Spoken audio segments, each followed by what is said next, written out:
Hello, everyone, and welcome to another episode of Ruminations of Redrum. I'm your host, Kyle, with a K. And today we have a very... Oh, gee, what? What was that? My window broke. Somebody threw a rock in my window. Looks like a letter was tied to it. Jesus, guys. Wait. Let's see what this is.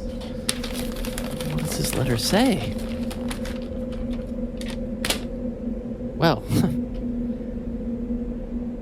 dear Mr. with a K, I hope this correspondence finds you well, and I thoroughly apologize for any damage the brick it was tied to may have done to your window.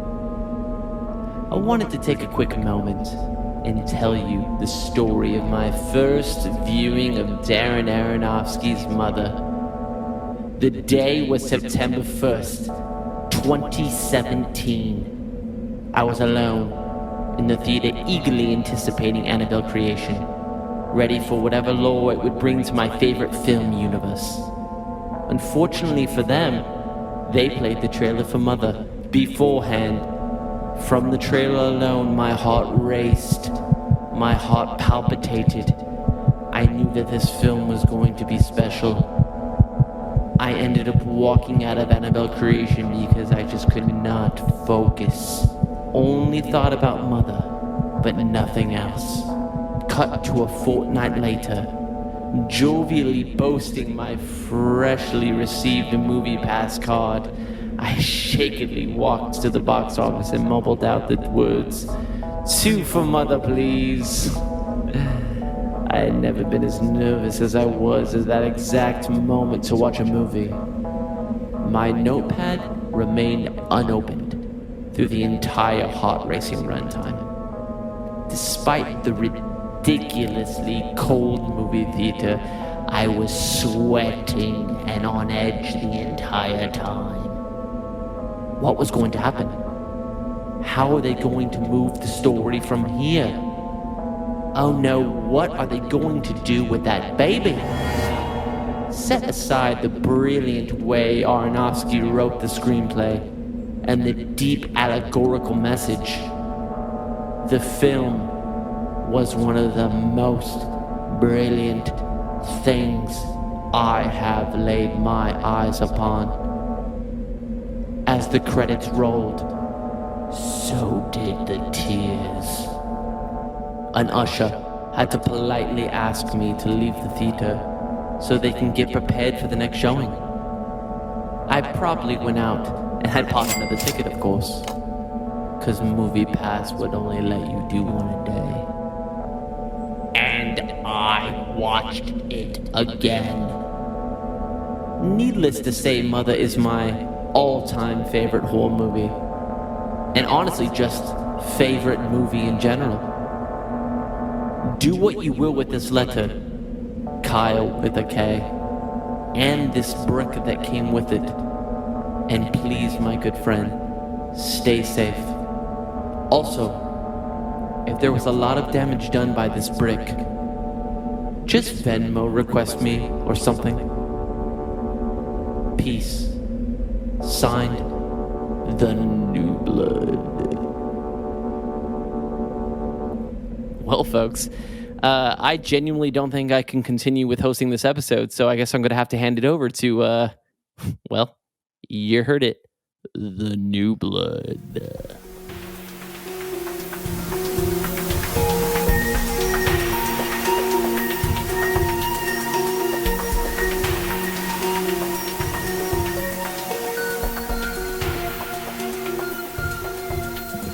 Ladies and gentlemen, welcome back to the Ruminations of Redrum. Today, I am your host, the New Blood, Brendan. I've got some wonderfully amazing people with me. So, Georgie, the final girl, how you doing? Have you seen anything good recently? Yes. Hello, I'm doing well. This morning, actually, I watched Mother! Exclamation point. Lowercase And- m. Yeah, of course, obviously, granted. And I really enjoyed it. That is probably the most that I've watched. I don't know if you've heard of this, Brendan, but people with anxiety tend to rewatch the same thing over and over and over again because we find comfort in it. And that's like the definition of who I am as a human being. So yeah, Mother, lowercase m exclamation point at the end, was the most recent thing I've watched that was new, not gonna lie. And well, we'll get into that, but that's about it. Great. Next we have Ian, formerly without an I, presently with 2 E's. How you doing? I'm doing swell. I'm living, feeling healthier than 2 weeks ago. Good. I watched some bangers. Watched some mad bangers. Did any of them top Tokyo Fist? Yes. It wasn't a horror movie though, so I can't really talk about it. Okay. But we all saw Candyman, the new one. Except for you, Brendan, because because there's no. Yeah, I didn't stop you from spoiling it for him, but yeah, you fully put trailer. spoilers in the chat. I actually forgot that we did see Candyman. That was 11 out of 10 for me. Jesus. 11 out of 10. So another 85. Gotcha. 11 out of 10. You know what, Kyle? Kindly, shut up. Copy that. I watched The Night House as well. Was also in theaters. And A Chinese Ghost Story, which was 100% not my jam in the first half, but totally redeemed itself in the second half. Nice. And Mother. I saw Mother as well. And Mother. Good. Well, I'm glad. All right. And finally, we have the enigmatic Kyle with a K. Every kill begins with K. Hello, guys. I'm doing great, Brendan. I just got off of watching Mother, so it's still pretty fresh. I haven't even formulated all my thoughts yet, so it's going to be pretty raw. Still playing Ghost of Tsushima DLC. That's going good. Digging that still. I watched Creature from the Black Lagoon recently, and if anybody's into Universal horror monster movies, that one's pretty rad. I like it a lot. And I recently watched Dawn of the Dead, the original again. I watched that last night actually. So, other than that though, I've had a week off, so I've kind of just been lounging around, being a bum, hanging out, not doing anything too crazy, but just kind of relaxing and watching movies. So nice. Well, is there anything anyone wants to talk about before we get on into this clusterfuck? I want to know why Georgie thinks Jurassic Park's a horror movie. What? I don't currently think that it's a horror movie. Thank you. I think back in the time that it came out, which was when, Kyle? At least 50 years ago. You're definitely like alive and kicking when it came out. And you're not 50. Wasn't it like 94, 93? Yeah, I think it was like 93 or 4. Yeah. Maybe it was a good year. We weren't alive, Ian. We don't know. I do know. We have historical facts that it was a good year, Georgie. Well, I mean, Ian, go ahead. Go ahead. I was going to say, if last week is any indication, we might not want to take your historical facts. All right. I deserve that one. Yeah. Damn, he got fair. you. Also, like, Anyway, I don't think it's currently a horror movie. Do I think that when it came out, people thought it was scary? Absolutely. I mean, I just think people still find it scary today. So Well, I don't yeah, know how but they were a bunch of changed the bitches, genre, and we you know? don't. That's fine. They can think that. So you're I saying that don't. people are more bitches today than they were back then? I agree with you, Georgie.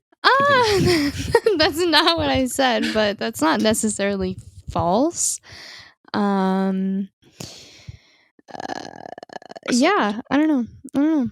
I think that it was a scary movie when it first came out. Do I think it is now? Absolutely not. I'm not a little baby bitch. I don't get scared by that shit. So. But if you think it's scary, you are probably a little baby bitch, and I'm sorry. Fair enough. So, how about before we actually talk about the movie, how about we cover them Fangoria Chainsaw Awards? Like Kyle said, we don't cover the Oscars, we don't cover the Emmys, we don't cover the Razzies. I don't know.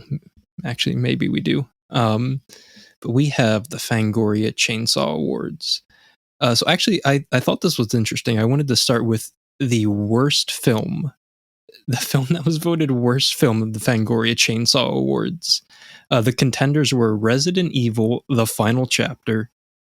That's a good one. Boo! A Medea Halloween.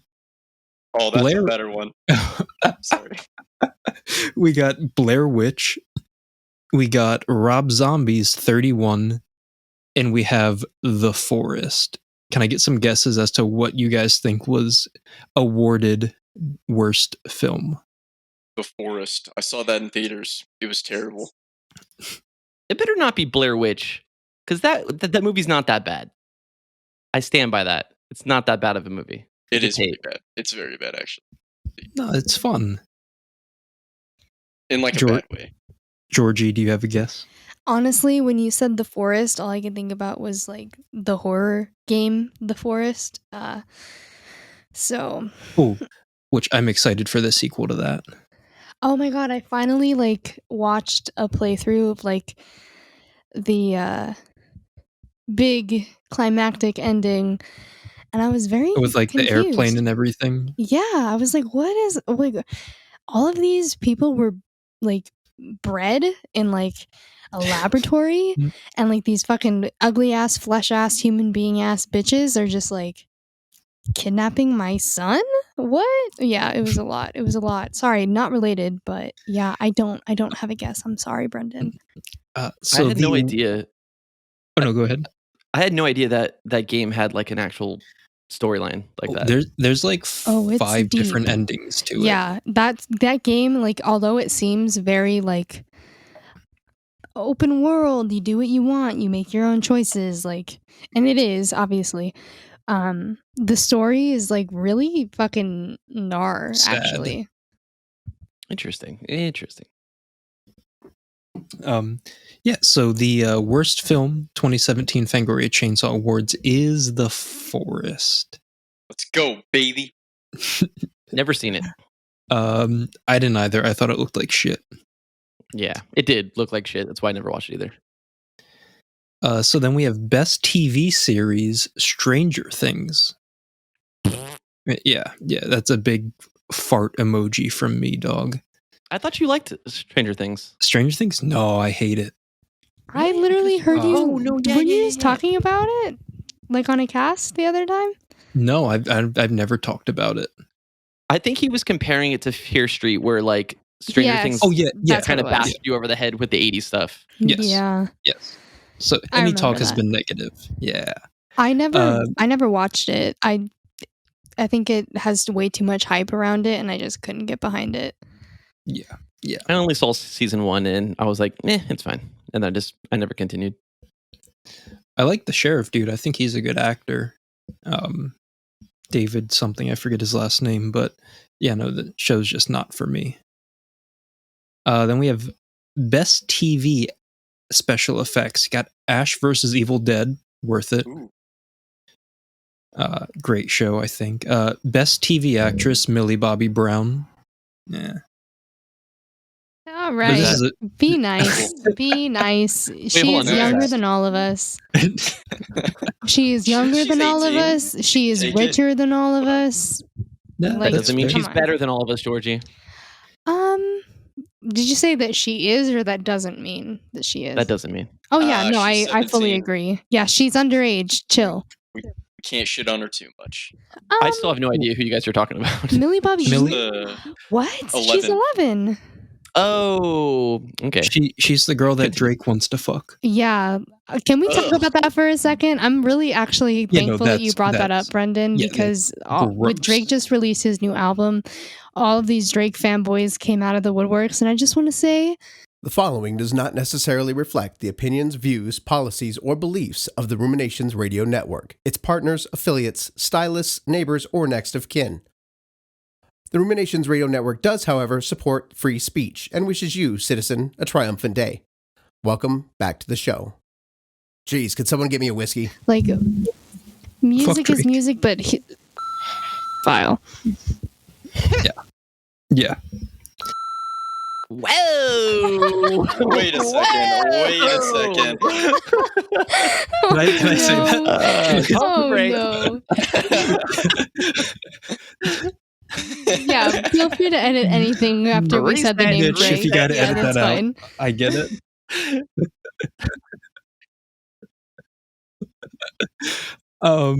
We're going off the rails. Let's go to best Yeah. TV Campbell. actor. Nice. Bruce Campbell, Ash vs. Evil Dead. Worth it. Yes, the chin himself. I'm gonna skip best supporting actor because Was it also a Stranger no. Things? I'll do it real quick. Never saw it. No, best supporting actor Jenna Malone from The Neon Demon. Oh, I've never seen that. Actress. It's pretty damn good. Nicholas Winding Refn. Great movie. Best supporting actor Stephen Lang. Don't Baby. Breathe. There you go. There you go. I still haven't seen 2 yet. Has anybody seen Don't Breathe 2 yet? No. No. Okay. Stephen It's- Lang, more like fucking Daredevil himself. Yeah, call back. You could actually rent Don't Breathe 2 now on like streaming services, but it's like $20. I'm thinking about doing it soon. You know, the Stephen Lang was on Broadway with Quentin Tarantino and Marissa Tomei, and I just think that's pretty badass. Yeah, that's right. Okay, best screenplay, The Invitation. I do like that movie. I do like that oh. movie. It's a great movie.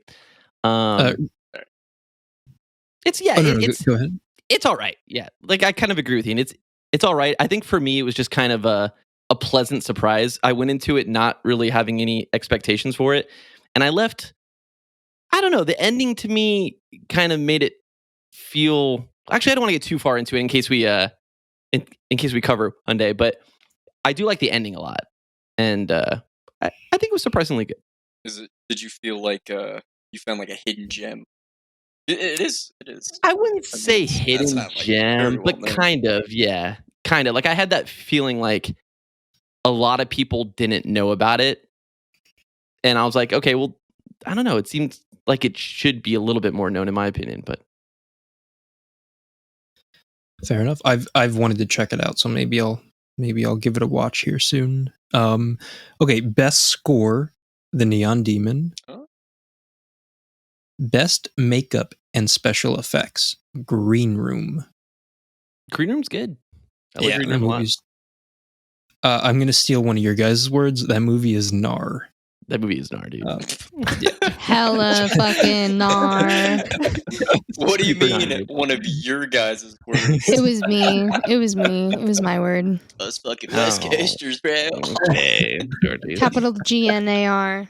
All of them caps. We have the best limited release film, The Autopsy of Jane Doe. Mm.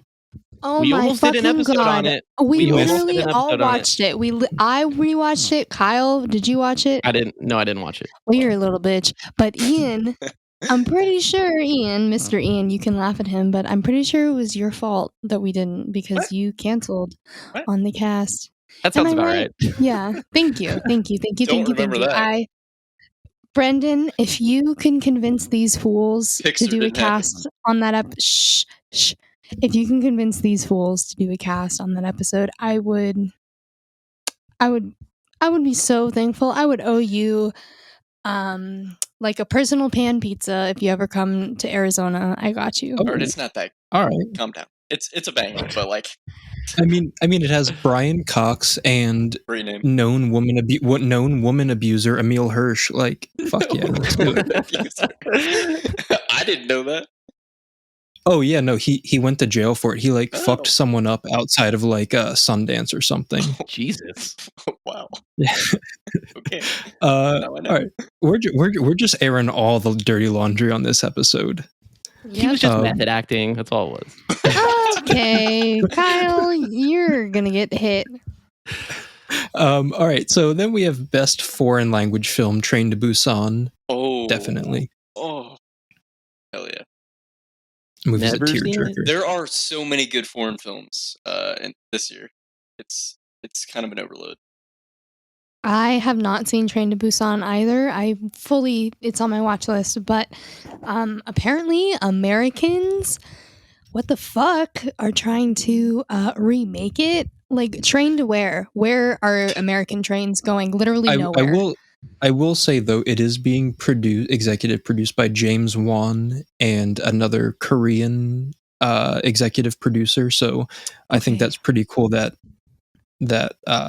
hopefully it doesn't get like whitewashed or anything like that. I mean, Yeah, I mean, it I hope most you're likely right will. because holy shit, just watch the original and support like the original creator and cast and everything because oh my god, I hope you're right, Brendan. I sincerely hope that you're right. Just make new shit, please. Yeah. Just make another zombie train movie. It doesn't have to be related at all. So then we have the best film 2017, The Vivitch, which was up against Don't Breathe, Mike Flanagan's Ouija Origin of Evil, Green Room, and 10 Cloverfield Lane. I could see that. I could see that. Yeah, it was honestly, it's a pretty stacked year. You know what movie is not on there? Mother. So I'm just gonna scroll past that. For good reason. I mean, there's a lot I actually hate all of you, I think. Except for Brendan. Because he recommended it, and if he recommended it, he's gotta like it. So, well, that's not necessarily true, but Brendan, I don't think you'd be one to like voluntarily recommend a shitty movie. And don't y'all even bring up Stay Alive because that movie wasn't shitty and you can't tell me otherwise. I mean, you give it an 80. 85 or whatever you gave it. I got it. Okay, Frankie fucking Muniz. All right, take a deep breath and understand that Frankie fucking Muniz was in that movie. Cody Banks. That's Agent Cody motherfucking Banks. secret agent Cody Banks to you, Ian. So for best actress, we have Anya Taylor-Joy for The Vivitch. Okay. I hate that movie. I think. Moving on. I'm sorry. And for best actor, we have John Goodman for 10 Cloverfield Lane. Look at that. He was good in that. Yeah. Yeah, he was good in it. I agree. Yeah, I enjoyed that. All right. So that was what this movie was going up against that year. Let me just real quick give you the top 5 grossing horror films. I will say Mother comes in at number 8 on the spot, so good for Nice. them. It charted. Nice. That wasn't a flight. That wasn't a diss. So number 5, we have Alien Covenant, 238 million. Number 4, we have Blumhouse's Get Out. That's 253 million. I would have thought that would have been higher. I thought it was too. I thought that would have won something at Fangoria. And by the way, these are just US grossing numbers, not worldwide. Gotcha. 3, did I say 3 already? No. Mm-mm. Okay, 3 is Split with 278 million. Good movie. Good movie. Number 2 is the movie that put Mother on my radar, Annabelle Creation, at 301 million. That's a good one. And yes, in hindsight, after going back and rewatching it, yes, I do agree. The first time I saw it, I just left the theater. But does anyone want to take a guess at what the number 1 movie of 2017 was? It was the most talked about movie of the year, like even beyond the genre. Let me guess. Interesting. Jeepers Creepers 3. I want you to take a real good guess at it. Think about it. Was it really it? Like the It second, was. the remake? That's one of the Part most one? grossing It was ever. it was the first it. But it was the remake. Yes, yeah.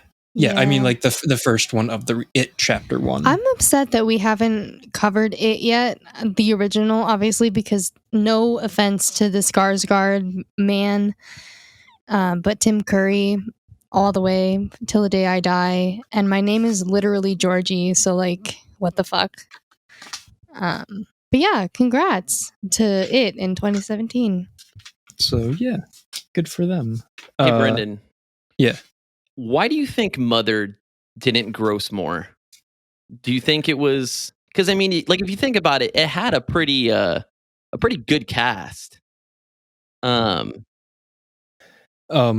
actually, Kyle, I think the answer to that is was actually one other thing I wanted to bring up before we got into the movie.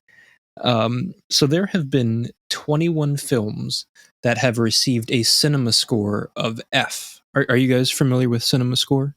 No. So apparently it's like a company that sends that goes to random movie theaters in suburban locations and does an exit poll for people that are coming out of it. Yeah. Yeah, so it's apparently like a very big thing for people who, they see a trailer for a movie and they go to Google, plebes, I should say. They Google like, is Mother good? And then, cinema score would be one of the first things that would come up for that. So there have been 21 movies that have received an F from cinema score. Genre films, there's 1, 2, 3, 4, 5. There's 5 of them. We have good old William Brent Bell's The Devil Inside. We have Fear.com. We have Nick Cage's The Wicker Man. We have Wolf Creek. Really?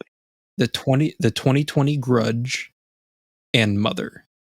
Now hold on. Are these just like are these 20-something movies? Is this like over the lifetime of this thing starting, or is it just this like a certain time range? So to be included in cinema score, you have to hit a certain amount of theaters. So there are a lot of horror films that have, gone to 1,000 theaters, 1,250 theaters, but this is specifically movies that go to 1,500 theaters or more. I see. Okay. Yeah. That's interesting. So based on the movies that have been in 1,500 theaters or more, those are the 6 horror films that are on the list. There was one more, but it was a film that I didn't need to mention, and I also don't remember it at this time. Okay. So I think that audiences were expecting one thing, and I mean it got to the point where Paramount had to release. They did a press release saying, "We support this movie. We support a director that completely understands what vision they're trying to create. We gave him full creative control. You can like it or not, but fuck off. We stand behind this movie," is pretty much what their statement said. I think that's how it should be. So yeah, it should be for every film, honestly, but unfortunately, it's not. So yeah, I think that people were not expecting what they were going to see. I had no clue what I was going to see, and I thought that it was a fucking anxiety-filled 2 hours that every time I watch it makes me feel like I have hypertension. So I think that one of my favorite things about this movie, dare I speak too soon, was that I had literally no idea what the fuck was going on for most of it. Honestly. Like I actually really enjoyed that aspect. Like, I don't know why, but once I finally pieced together what was happening, I feel like it was even more rewarding. So, okay, I guess that kind of segues into the first thing I wanted to ask everyone. And Georgie, we'll start with you. Did you like the movie? Brendan, let me tell you. Let me fucking tell you. Please do. I think, honestly, hands down, this is the best movie I have seen all year. Period. Yes. Point blank, without a doubt in my mind. This is the best movie that I have seen in arguably probably a long time. I had always heard great things about this movie. I know that it was like right around, at least correct me if I'm wrong, because 2017 was the year after I graduated high school. So like almost everything after that is kind of a blur. It all just kind of blends together. But this was like relatively right at the end of Jennifer Lawrence's Hunger Games career, right? Yeah, this was like I think one of the first movies she did after Hunger Games. And I remember seeing like all the advertisements. I remember like some of my friends at the time were like super excited about it and even told me that it was really good, but I never took the time to watch it for myself. And I just want to say, Ian, thank you for giving me a free digital copy to this movie because I'm probably going to have to watch it at least once a year, if not more. Like it was so good. I liked it. Yes, I liked it. Thank Christ. I'm so glad to hear that. You have no clue how I'm relieved that I know so far at least one person liked it. And I can't tell from these snide comments that Kyle and Ian have been making. Yeah, these motherfuckers are always like this. We never know until they give their percentage at the end. All right, Ian, you like this movie? No. Next. No, I'm just kidding. I did not like it. It just didn't impress me all that much as Aronofsky's other film that I watched, which was Requiem for a Dream, which was a perfect 10 out of 10 for me. It just, yeah. I mean, once we get started, I'll tell you how I felt about it, but it just didn't impress me too much. Okay, that's fair. Kyle, this is the one I've been waiting for. So I think that I think I'm sitting at like a soft no. And I think it kind of goes, I kind of agree with Ian on this. It didn't impress me technically. And I think part of the reason why I was kind of intrigued by this, and especially hearing such high praise from you, is that I came off of watching Requiem for a Dream, which is, I would agree with Ian on this. That movie's a 10 out of 10. But aside from ass to ass. That movie just had such interesting and unique style to it. And I was hoping to see that translation of style onto something else that he's doing, especially with him writing and directing it as well. And I didn't see any visual style from him. Like, that's kind of what the most... See, I'm going to disagree. Yeah, 100%. I think that this movie, if anything, is hyper stylized or over stylized. I 100% agree with Brendan. I, to be fair, have not seen Requiem for a Dream, nor did I watch it directly before watching this movie. I think that might be where you and I, Kyle, are differing, because you had never seen it before you first saw it, just before you watched Mother, right? Correct. Yeah, so obviously, I'm assuming Brendan has seen it, because, like, it's Brendan. And Ian has also seen it because he talked about it. But I would have to agree with Brendan. I feel like there was hella hella style in this movie. I would say up until the end, when people were starting to ambush the house, I would say there was almost no style. Like I could not disagree with you guys more. Yeah, like I couldn't disagree with you guys more. But I do think that the cuts and the edits, like towards the end, which I'm sure we'll talk about, but like the whole house invasion scene at the end had awesome cuts and edits, and some shit was filmed really cool. But up until then, aside from it being like a slow burn, there wasn't anything really visually pleasing to me personally. But so to answer your question, Guffaw. it's going to be a soft note. I didn't hate the movie, but no. I'm absolutely It's going to be no for me, dog. disgusted a little. Just a little disgusted. Oh. I'm so sorry, Brendan. I really loved it, and I thank you so okay. much I'm glad. for finally pushing me to see this movie. Because honestly, here's the thing, though, Georgie. This isn't a friendship contest. All right, we come here to. Oh God, yeah, no! So absolutely disagree with us. I'm happy that you do, because I want to hear your side of it. I want to know why it didn't live up to your expectations. I want to know why you and Ian felt that it was one way, and Brendan and I feel another. Like, that is fully interesting to me, because this movie, like I said, is the best movie that I have seen, probably, other than the live action Sonic. Just kidding, that was a joke. Although that movie is kind of fucking great. Yeah. Oh no, we're not helping our argument right now, Brendan. Not at all.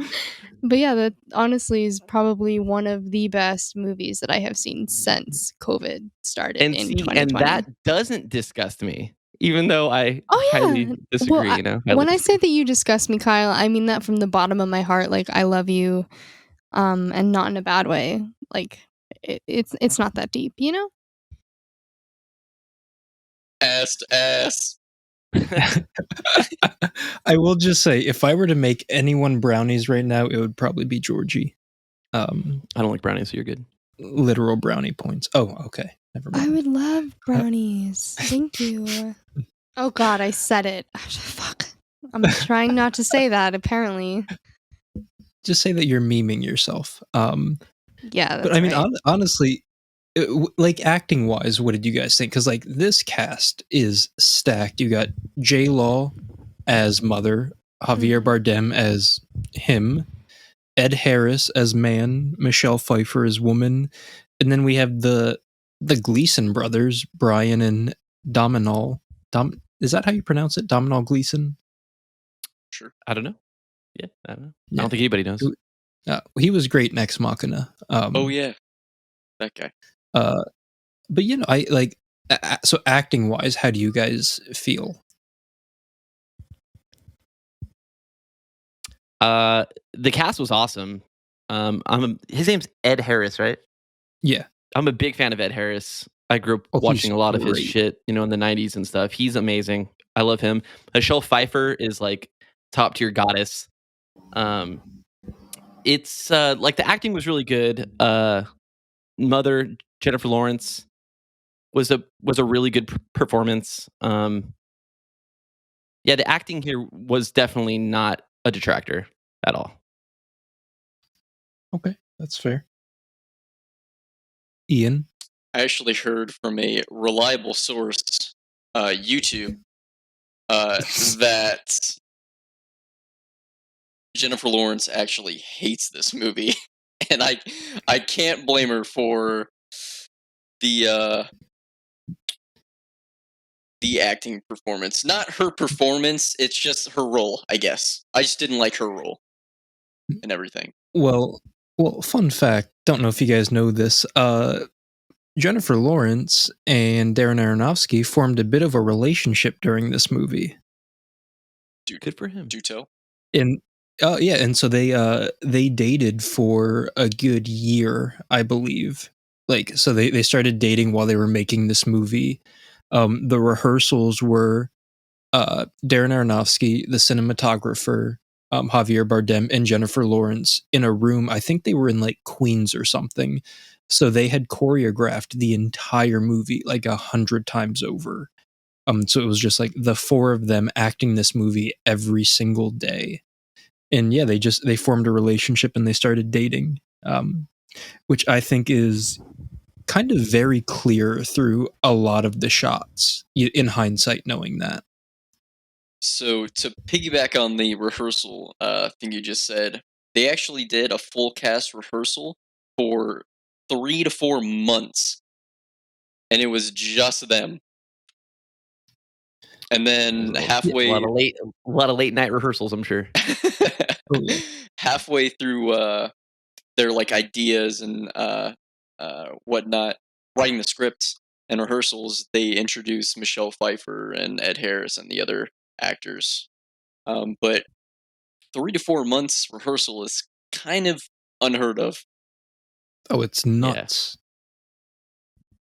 And I think honestly that just shows how much Aronofsky cared about this project and making it as tight as it could be.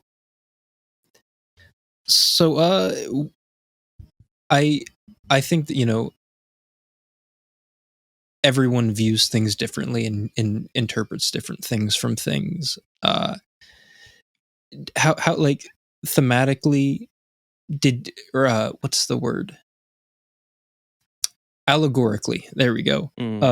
What did you guys interpret from this movie? What did you think that it was telling its own story, or did you think that it was mirroring another very, very prolific story that everyone knows, that a lot of people, still think to this day is real? The Bible. Yeah, Okay, 100%. Jesus. Yeah. Jesus. I mean, him himself. Like even though it's like it's a really simple thing and it's been covered time and time again, I just think the way that he wrote this script and like kind of in like a perfect timeline covers the entire Bible. I just thought that was really clever and it was really fun. Because you have the scene where Ed Harris is puking in the toilet and him is there with him and his rib is missing, or there's the gash where his his free floating rib would be. And then the very next day Eve shows up, or woman shows up, I should say. And then we have moments later Cain and Abel make an appearance. So I just so besides a biblical allegory, were there any other like ways of interpretations you guys had?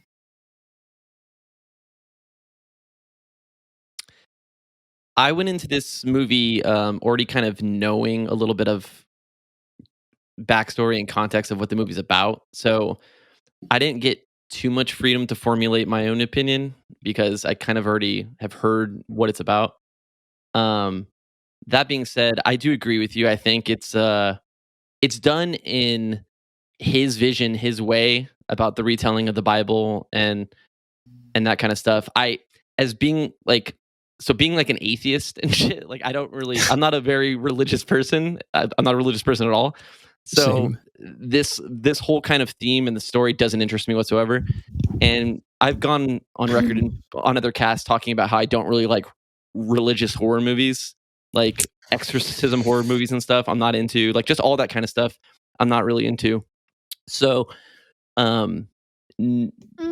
watching this and seeing how it was very. Are you okay, Georgie? Do you need like a moment?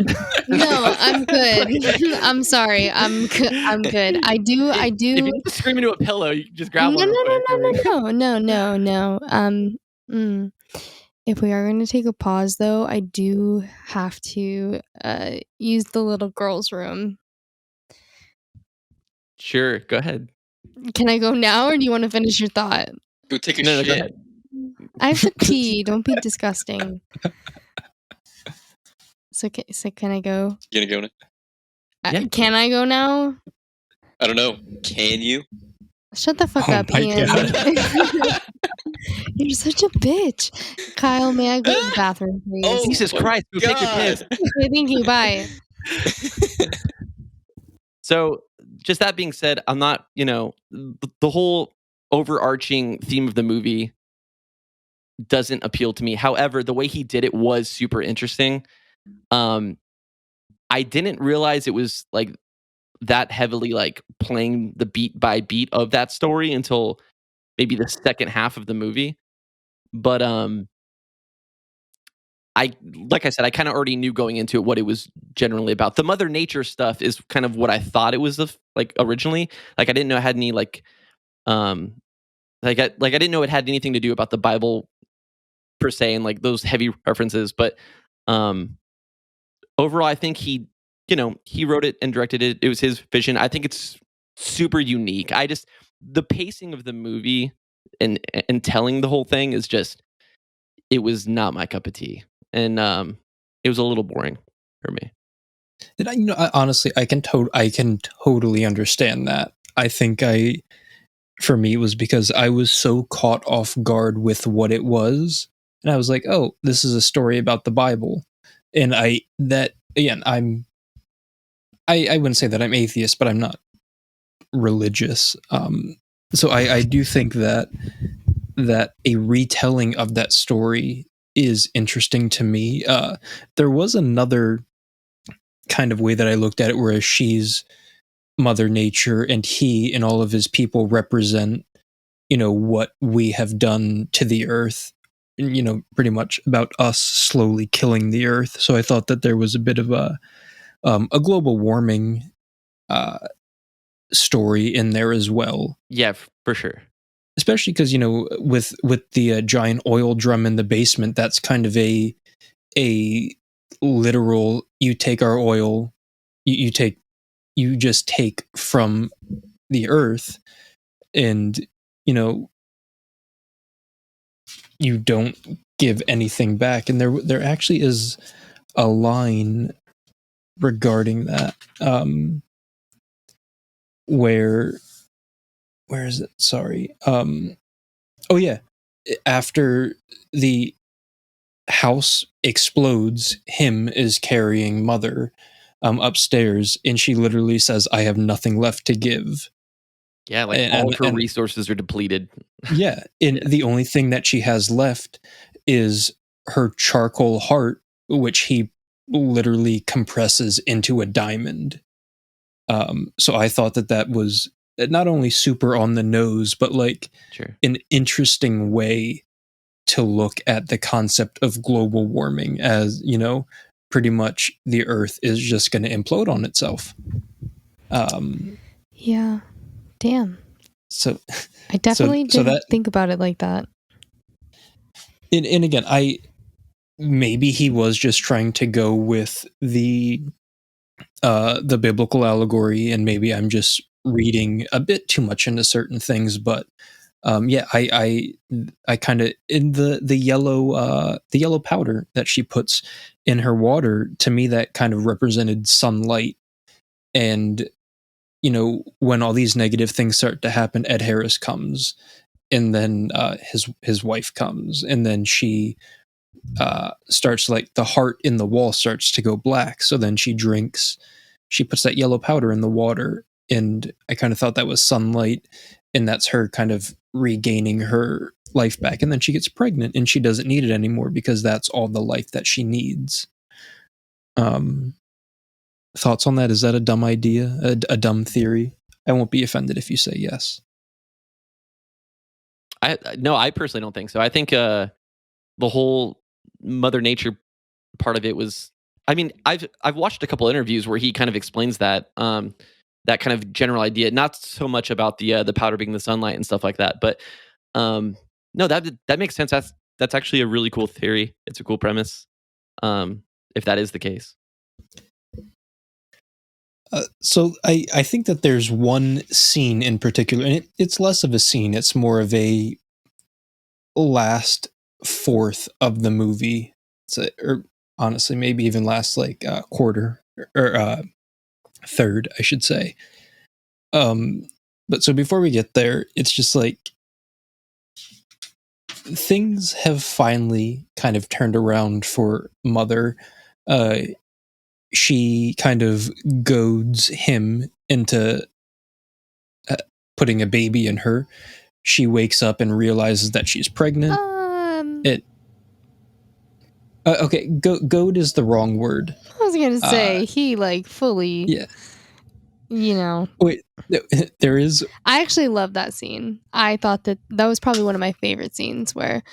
Hold on. I'm sorry. I'm so sorry to interrupt, but if we're gonna talk about it, we're gonna talk about it. She said, and I quote, "You talk about wanting kids, but can't even fuck me." That is a good line. Shook me to my core. I wanted to jump up and start fist pumping the air, and then homie grabbed her by the neck and pushed her against the wall. You know that it was nasty. All right. I just want to say that, like, that scene was chef's kiss. Jennifer Lawrence. Oh my God. Thank you so much for that. Although the scene right before that is pretty great, though, when people start like painting the house, mourners are there, they start painting the house, and she's getting pissed off, and she keeps telling these people that the sink isn't braced, and they keep jumping on it, and then the sink finally fucking rips out of the wall, and she loses her shit. It is perfect. But yeah, then we have that great scene. So they wake up, he starts writing, and this kind of leads us into, like, would you say that's like 9 months later, right? Because I think time wise, there's some kind of leeway in the time based on what happens towards the end of the movie. I wasn't under the impression that it actually took 9 months. I didn't really feel like there was any actual natural form, like, timeline going on in this movie, or was that just me? I feel like it probably happened within like I don't think time, like, I don't think there was a measurement of time in this movie. I could be mistaken, but maybe just the way it was presented, I feel like it happened almost the next day. Well, her realizing that she was pregnant was literally the morning that she woke up after they had done the deed. She was like, "I'm pregnant." But I think that her pregnancy, I don't know if there's enough information to gather whether or not it was immediate or not for her full-term pregnancy. But in my mind, it was over a period of time because they had taken the time to repair the floor. Where fucking homeboy got totally brained by a doorknob. Let's just talk about that for a sec. That was wild. They repaired the floor and had a nursery, and she was pregnant as fuck. So in my mind, that took time, but you could totally be right. It was not obvious that it was like a time jump. Do you guys think this took place in like actual physical reality, or is this just like a pocket, like this little field and house was in like its own pocket timeline? Because I didn't by any means think that they could like walk out and like see cars driving on the street and like. Well, you know, she's pretty much just a lab rat. Yeah. Because at the beginning, you know, we see someone burning up in flames, and then we wake up, who's not Jennifer Lawrence. And then we wake up to Jennifer Lawrence in bed. And then by the end of the film is her burning up in flames. And then we see a new girl who's not Jennifer Lawrence in bed. So it's just, he's just testing things until he gets it right. And I mean, it's obvious, you know, that Ed Harris realizes, he sees Jennifer, he sees Mother and realizes, oh, that's not the same girl from last time.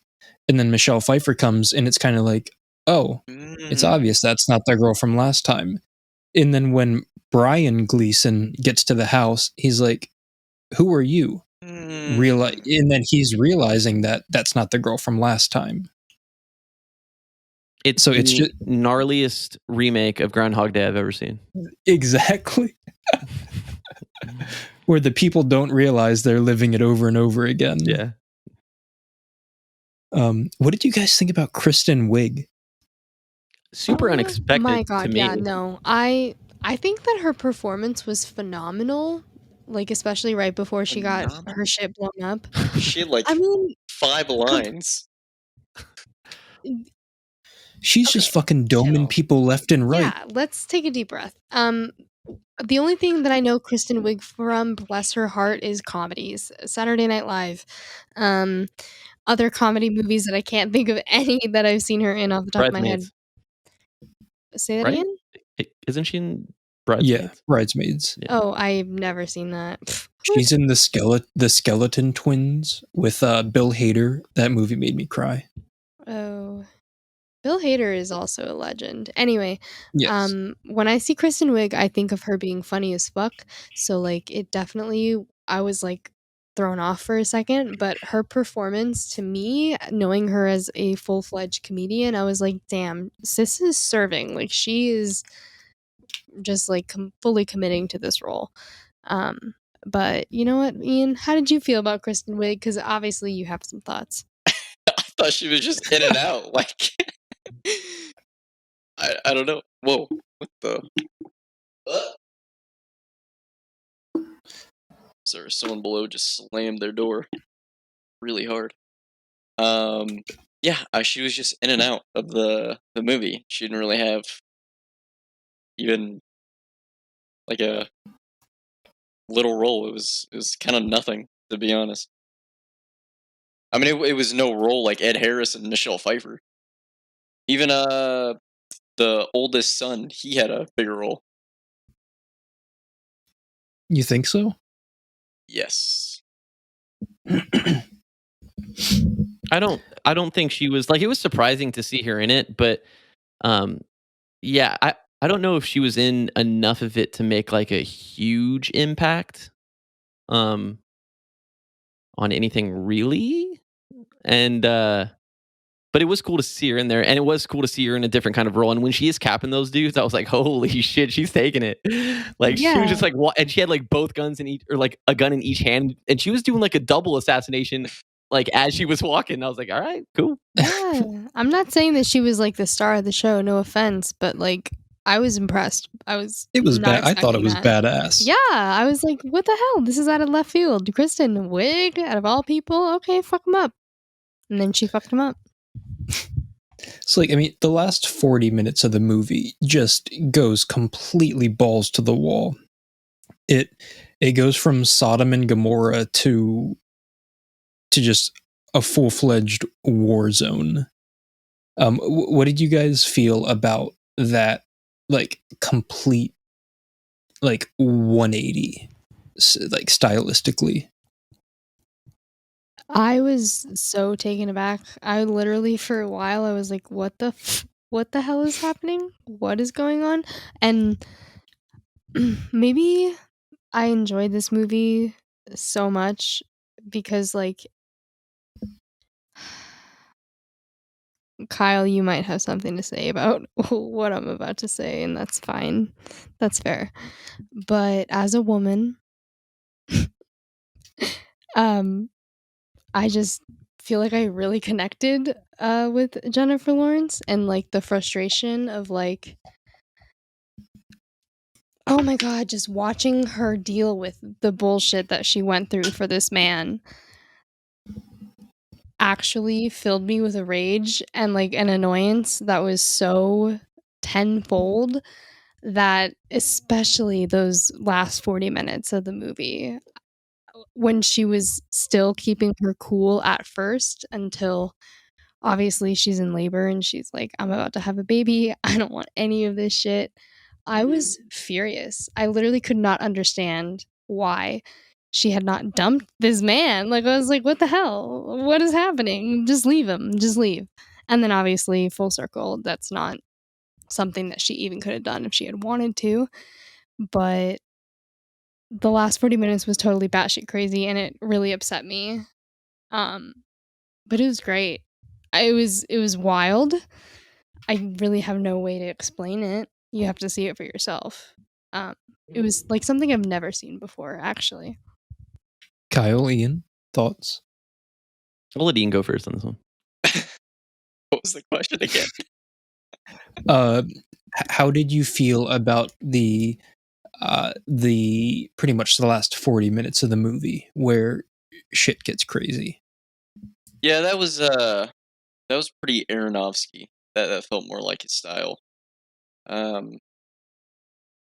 It showed a lot of themes and a lot of the religion kind of immersed, or more of it.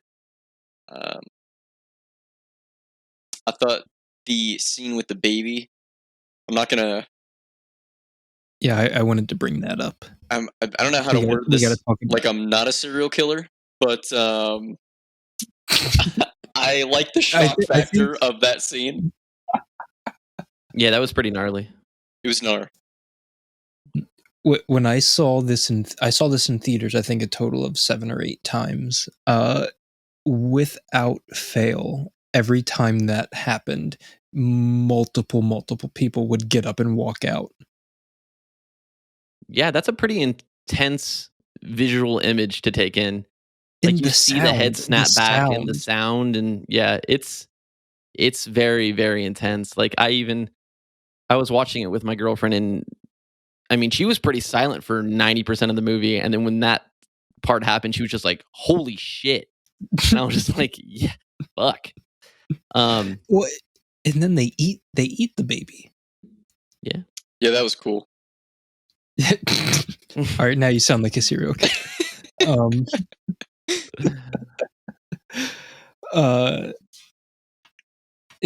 Kyle, what were your? I kind of cut you off there. What were your thoughts? I thought the last 40 minutes was the most entertaining to me, not because something was actually fucking happening finally, but because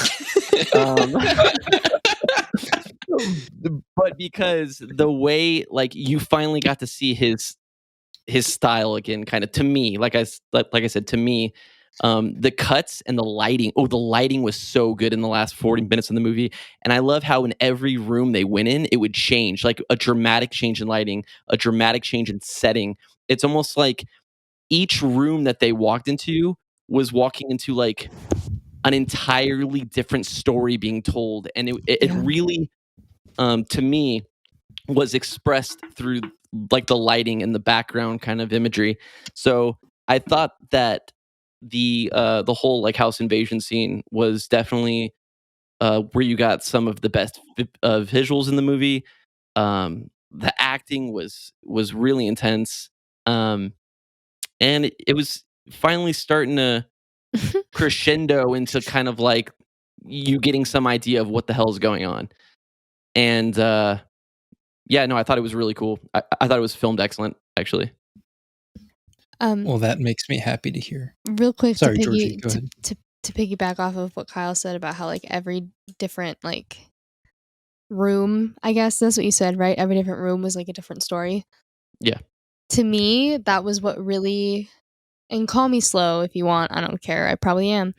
But to me, that was what really gave me the insight where I was like, oh, this is literally like a telling of Jesus and the Bible, because every single scene in that 40 minutes of every different room was a different part in history, quote unquote, where like the wars and the famine and the poverty and the disease and yada yada yada that all happened in And the like Bible. the radical religious people and like all that shit. Yeah, all totally. of the cultiness and the sacrifice of the baby and even the eating of the baby. We literally drink wine and eat bread on Sunday. Well, I don't, but religious people do. And that's supposed to be the blood of Christ, the flesh of Christ, whatever the fuck they say. I don't know. So like, that's what really clicked in my mind. Thank you, body. I said flesh. Ew. I hope nobody ever says that. Clip it. But I'm happy that you noticed that, Kyle, because that's what gave that off to me. Sick. Were there any quotes that stuck out to anyone?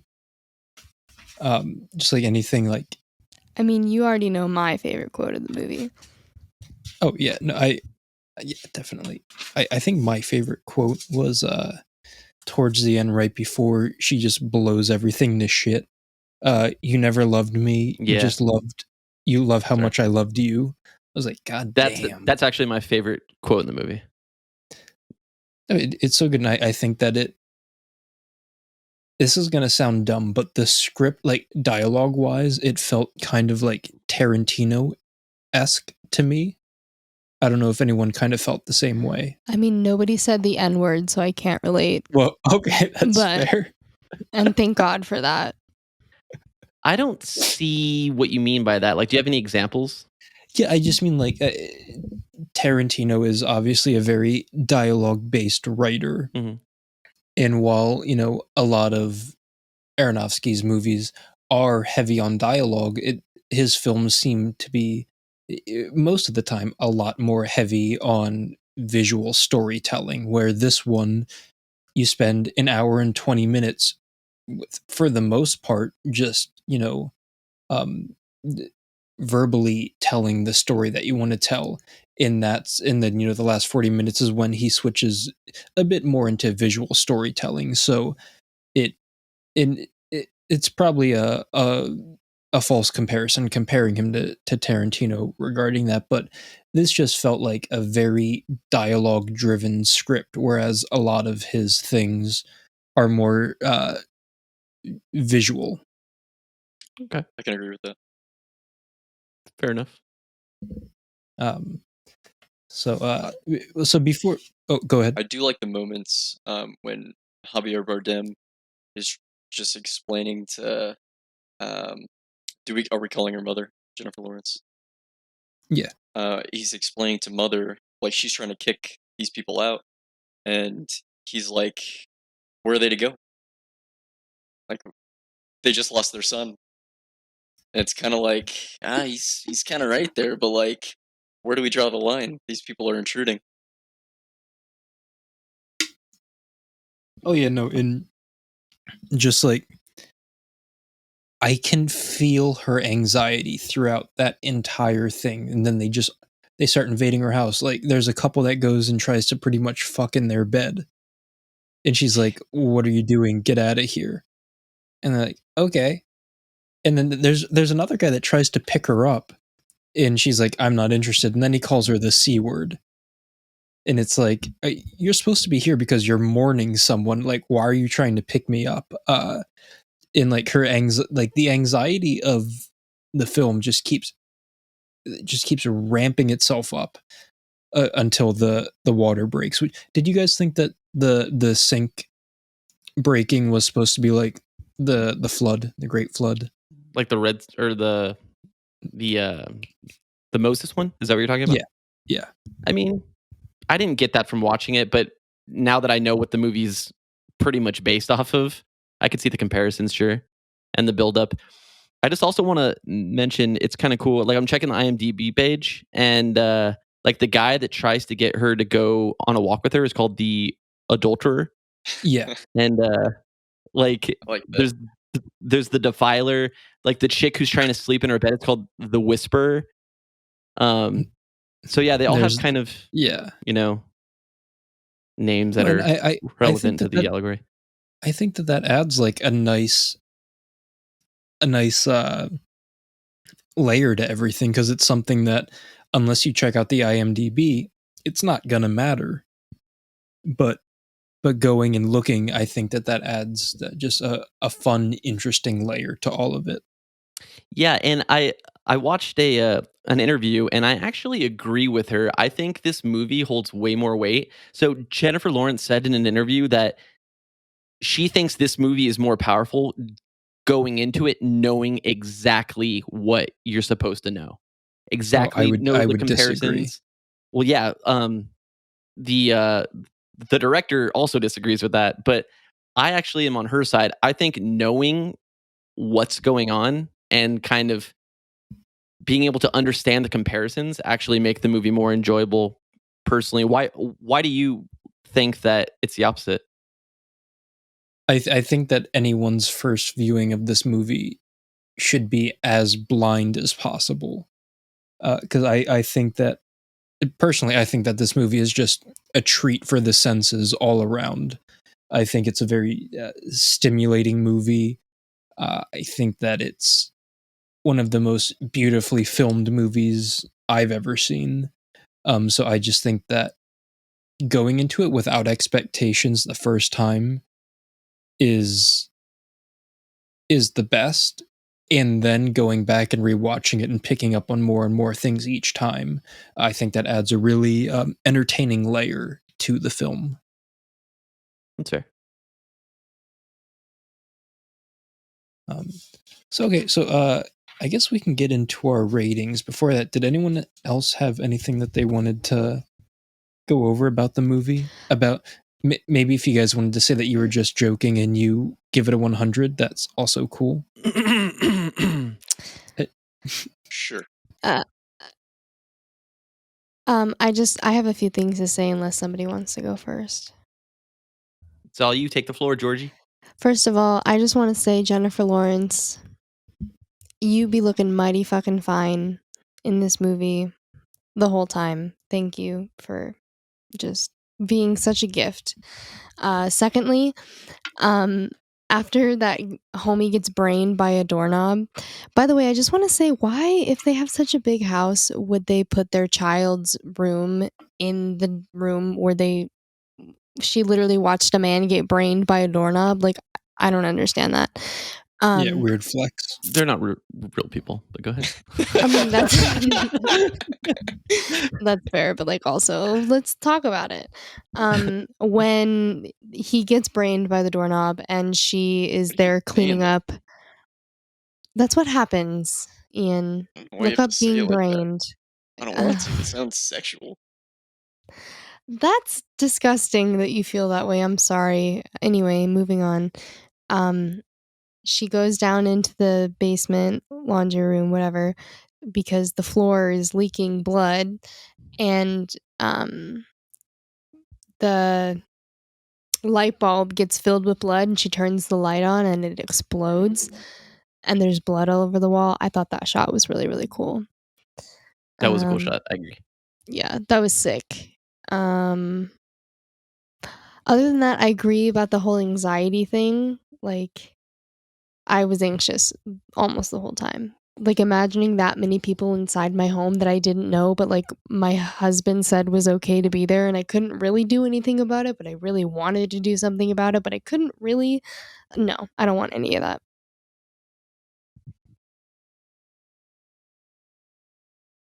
That's completely fair. I don't even want that many people in my house that I do know. So that's even more fair. I totally get it. Ian, anything else you wanted to add before we get into our scores? No, I just have a little summary of the ratings. Okay. Well, since I'm already on you, Ian, what a segue. why don't you give us your official Red Room rating? Is it Segway? Like, do people say Segway, or is that just the motor thing? No, that's correct. You're correct. That's correct. Yes. Yeah. For both? Yes, for both, but they're spelled differently. It's Hell yeah. Yeah, you're good. Oh, one of those. So this movie, to me, felt like a 2-hour version of the cringiest scene in Funny Games, which would be the egg scene, obviously. And I honestly had no connection with this movie at all. It, I'm not gonna say like went over my head, but I just couldn't find anything relatable or anything that I really liked. I did like that baby scene, low key, without making me sound like a serial killer. No, that totally only makes you sound like a serial killer, but whatever. Odd flex. Other than that, it was there were good performances, and it was a well-made movie, even though I didn't like the cinematography at all. This was really hard to rate because I looked back at my other ratings. I didn't want to rate it like lower than them, even though I much prefer to watch them over this again. But It's you can't argue that it's not a well-made film. So I'm going to give it a 70. Okay. 70. I'll take it. Georgie? I think you should skip me and go to Kyle because we both know that Brendan and I are gonna rate this the highest. Yeah. Let's get the Right. low. Kyle? Let's get the low ratings out of the way. We need to mix it up because we can't have two amazingly good positive things back to back at the end. So go ahead, Georgie. But that's gonna be the shining star of this whole thing. All right, fine. God, this movie. I watched it at like 7 in the morning. 7:30 in the morning, which like I do not like to watch movies before I go to work. I know that Ian, Kyle, I know that you like watching movies in the morning. I don't know how you guys do it. It's a Not lot before for work, me. though. I totally get that. Like, if it's my day off, I like watching them in the mornings. But if I have work, I won't do it. I literally had to leave for work 10 minutes after I finished this film. Oh my god. Yeah, that's nuts. Yeah. But honestly, it was kind of okay because like the culture shock that I experienced once I rolled credits and like it ended and I saw another woman where Jennifer Lawrence would have been, I was like, okay, I need to like live my life real quick and forget that this happened because holy shit, it was so much. Like I said, honestly the best movie I've seen in a long time. I felt so much for her. I don't know why, and I even felt a lot for him too until I realized that he was like some weird otherly being. Like, what did you make of that? I don't think we talked about it. I want to know real quick. I didn't see him as like a bad guy the entire time. Like, I know that it could be seen that way because he's going up against what Mother's trying to do, but I feel like he's almost oblivious to his negative actions. Like, he's almost like a kid that doesn't know he's doing bad, but he kind of does. Like, it's hard to explain. I never saw him as like a pure bad guy. Almost that he just like didn't realize the damage he was Yeah, keep causing. going. I'm sorry. I was just thinking about how he literally handed his baby away and its neck got snapped. And you don't think he's a bad guy, but He wanted to share his baby with the people who loved him. Yeah, exactly. He wanted to share his baby with the people who loved him. I think that he was choosing the wrong priorities without like kind of knowing it. Yes. But you don't think he knew all along what he was doing? Because he was repeating it. He was doing it over and over and over again. That kind of goes back to what I'm saying is that like every time the thing is reset, he's making the same mistakes and he's constantly trying to change them.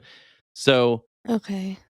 I mean, this is just, I'm not saying that what he did didn't cause negative outcomes. I'm saying that what he did, he wasn't super like aware of all, like he had good intentions until he realized that they were bad decisions for some of the things. Okay. So then, in the whole allegory of it all, who do you think that he is? God. But God. Okay. Okay. Gaslighting isn't real. It's just something you made up. No, I think one of the reasons why this is my favorite horror movie is because I think that he is one of the most well-written antagonists ever. Oh, He sees nothing wrong with what he's doing. Exactly. But he knows that he's doing the wrong thing and he's hoping for a different outcome. Yeah. Because he does the same thing over and over again. So he's a fucking psychologically manipulative bitch antagonist and bitch. And I just think that he's one of the scariest villains ever written. Yeah, I mean, you're not wrong. Sorry. I didn't mean to hijack your rating. Oh no! I literally asked for all of your guys' opinions because I was genuinely curious. Because I didn't. A lot of his decisions, I was literally couldn't understand. I was like, "Why the fuck?" But it's good to hear your input. That being said, after a lot of negative input. Thank you, boys. I have fluctuated my rating a little bit, but I am still rating it very high at a solid 92%. 92. All right. God forbid Miss- we ever Mr. with a K. disagree on a movie with Georgie ever again. No, I want you guys to no, disagree. my turn. Nope. I My turn to want talk. the My turn to talk. disagreement. My turn to talk. You've My had your turn to moment. You've had your moment. You're such a You've had your baby. moment. You're such a All right, here we baby. go. So this movie it didn't do anything for me as far it didn't connect with me. I agree with Ian in any specific sort of way. It didn't make me feel anything in any specific sort of way. And judging from the things I've read, like that's kind of where it hit the most with people, is it made them like anxious, or it made them scared, or it made them feel something like deeper, and it didn't do any of that for me personally. I was expecting a way different visual piece from him, especially because he's so, I've seen, the one other thing that's extremely unique, and then this movie, especially from the posters and everything, shows it has like such like an artistic flair and unique art style to like the marketing. So I was expecting that to translate more in the movie, but to me it didn't. So that was kind of a letdown. Overall though, it is kind of hard for me to rate this one as well, because it's not a bad made movie. It's just I didn't like the movie. So that's where I'm trying to figure out my rating here. But Is there an echo in here? That's a weird way to say 100. Yeah, negative 100 is what I'm going to give. No, I'm going to take points away. I'm going to give this movie a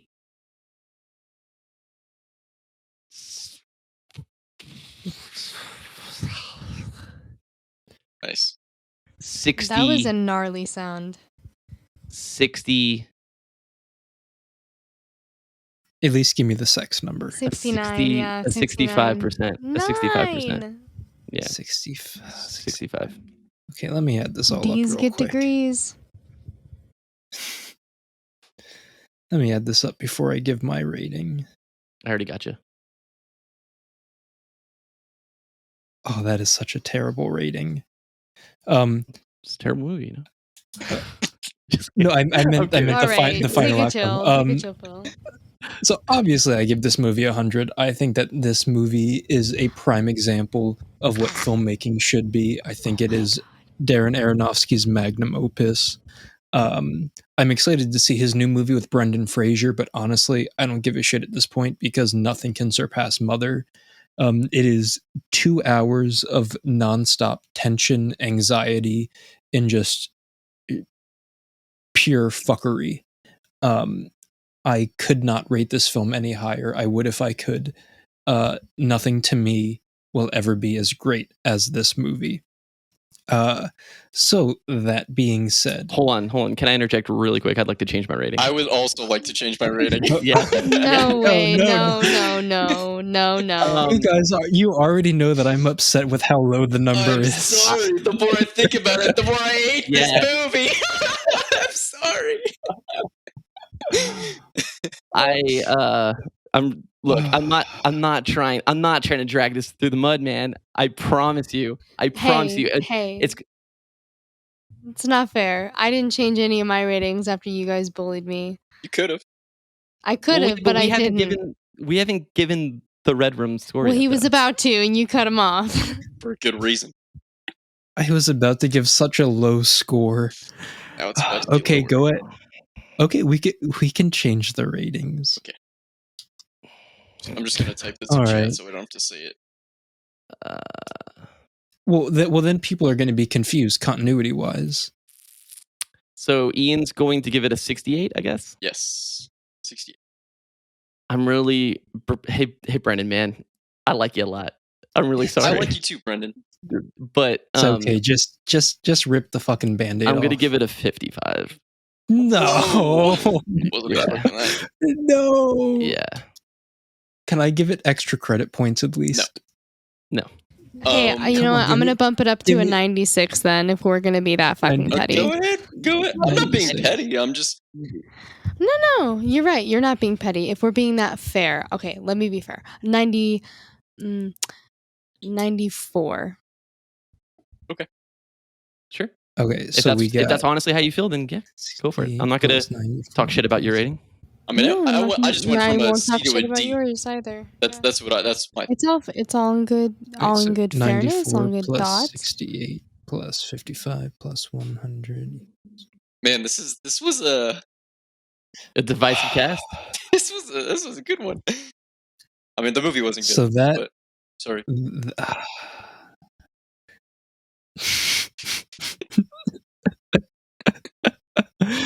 Oh my god. Wait, so before I give the rating, where did you send the outro? Where did you send that to? Just so I can have that pulled up. I think I just messaged it to you on Discord.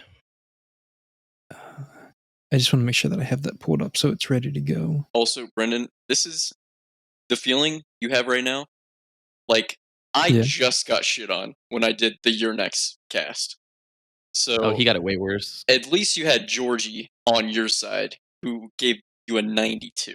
Not you. Sorry, gave the movie a 92. 94. Also, 94. I didn't shit on you for the Your Next cast.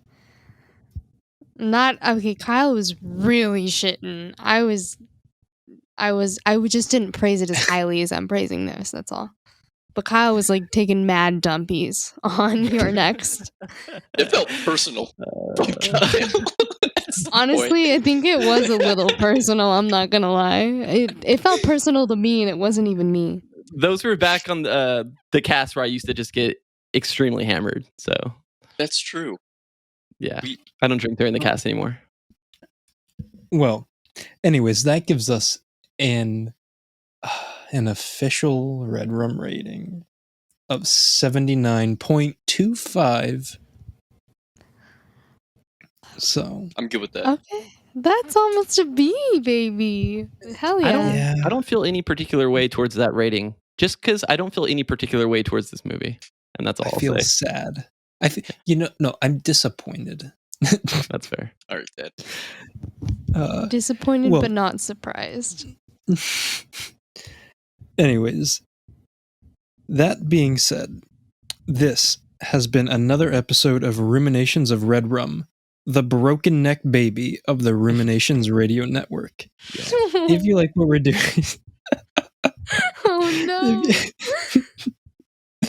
If you like what we're doing here, be sure to follow us on Instagram at Ruminations of Redrum and on Twitter at of Redrum. That's OF Redrum. And please subscribe on iTunes, Spotify, and make sure that you hit us up with a review, give us a good rating, and follow us on Discord. What is it's Ruminations of Redrum. Yep, it's live on now, Discord. So it's live now, so please give us a follow. That being said, today I was your host, the New Blood, and with me was the Final Girl. I just want to thank everybody for being here. Thank you, Mother Earth, for giving us life. We have Ian, formerly without an I, presently with 2 E's. It was no E, but I'll forgive you. I'll forgive you. Oh Jesus! I hope I fucked that up. It's all good. I hope you listener, you listening to my voice right now, I hope you have a good day. I hope you have a good day. And we have the always amazing Kyle with a K.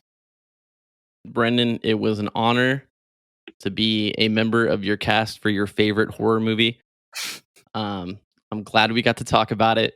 I'm sorry it's not the outcome that you wished, but I'm glad we were able to do it, and I'm glad you're a part of the cast, man. Stay spooky, people.